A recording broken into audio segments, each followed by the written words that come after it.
हाय, मैं पूजा और एक एक्सपीरियंस है और मुझे लगता है शायद सबके साथ ऐसा होता होगा।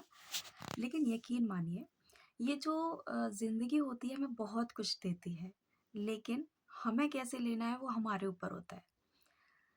लाइफ में ऐसा होता है ना कि कई बार हम बहुत सारी चीज़ों की तैयारी करते हैं या फिर मान लीजिए हम ऐसा सोचते हैं कि हम अपने आप में कंप्लीट हैं और बहुत सारी चीज़ों के लिए कॉन्फिडेंस अपने अंदर रखते हैं। लेकिन क्या होता है ना कि कई बार हमें रिजेक्शंस मिलते हैं। हमें कोई रिजेक्ट कर देता है किसी वजह से या मान लीजिए जिस चीज़ की तैयारी हमने की है उसके लिए हम फेल हो जाते हैं। यकीन मानिए वो फीलिंग सच में बहुत बुरी होती है क्योंकि आप जब अपने अंदर इतना कॉन्फिडेंट होते हैं और फिर वो अचानक से ऐसा पता चल जाए कि ये तो हम तो रिजेक्ट हो गए, तो हम डाउट में चले जाते हैं।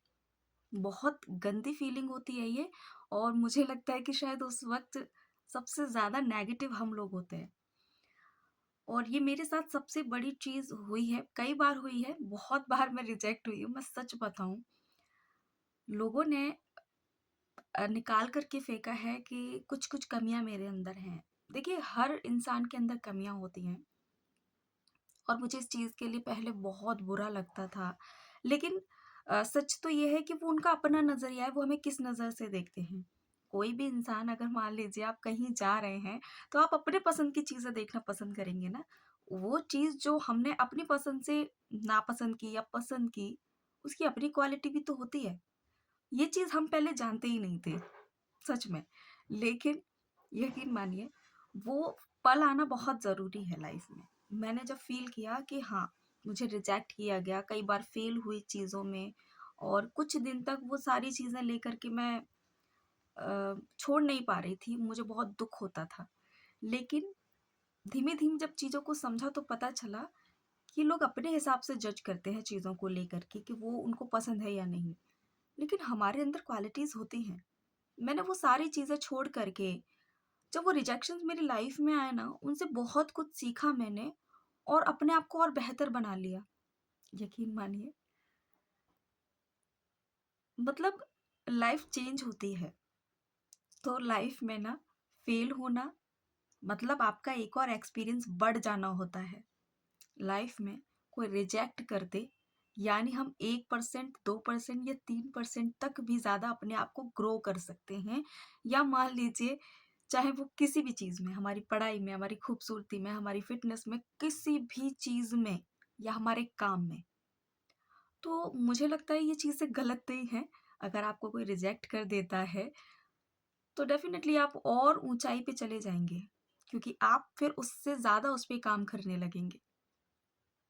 तो मेरी लाइफ़ का सबसे जो बुरा पल मुझे लगता था कि किसी वजह से मैं रिजेक्ट हो गई, मुझे मतलब मैंने इतनी तैयारी की, कुछ हुआ नहीं। तो डेफ़िनेटली चीज़ें मेरी लाइफ़ में अब पहले से ज़्यादा बेहतर हैं और मैं सच बताऊँ लोगों ने मेरी खूबसूरती को भी जज किया है। तो मुझे नहीं लगता कि दुनिया में कोई भी चीज़ इतनी बुरी होती है कि आप किसी को रिजेक्ट करें इस चीज़ के लिए, सीरियसली। और जब मैंने समझा तो मुझे पता चला लाइफ़ में ये ज़रूरी है आना, क्योंकि तभी हम अपने आप के अंदर मतलब अगर ये बुरा पल हमारी लाइफ़ में आ रहा है, तो कहीं न कहीं भगवान ने हमें एक और मौका दिया है अपने आप को ऊँचाई तक ले जाने के लिए। तो मैं सच में थैंक यू करती हूँ उन लोगों की जिन्होंने मुझे इस माहौल में डाला कि मैं रिजेक्ट हुई, मैं फेल हुई किसी भी वजह से। तो मैं बहुत खुश हूँ क्योंकि आज मैं उससे ज़्यादा चीज़ें कर पा रही हूँ। तो बस मैं ये बताना चाहती थी कि अगर आप लोगों की लाइफ में भी ऐसी कुछ चीज़ें हैं, तो उस चीज़ को लेकर के ना डाउट में मत जाओ। वो लोग अपने हिसाब से आपको कहते हैं कि हमें ये पसंद नहीं है, ये नहीं है, तो छोड़ दीजिए और नहीं है तो क्या करें? हम अपने आप की क्वालिटी थोड़ी छोड़ेंगे, हम तो और भी काम करते रहेंगे। तो आज पता चलता है कि चीज़ें बहुत बेहतर हो जाती हैं। तो इस चीज़ के लिए दुखी नहीं बल्कि आपको चुना गया है कि आप उनसे बेहतर बन सकते हैं। तो thank you very much and grow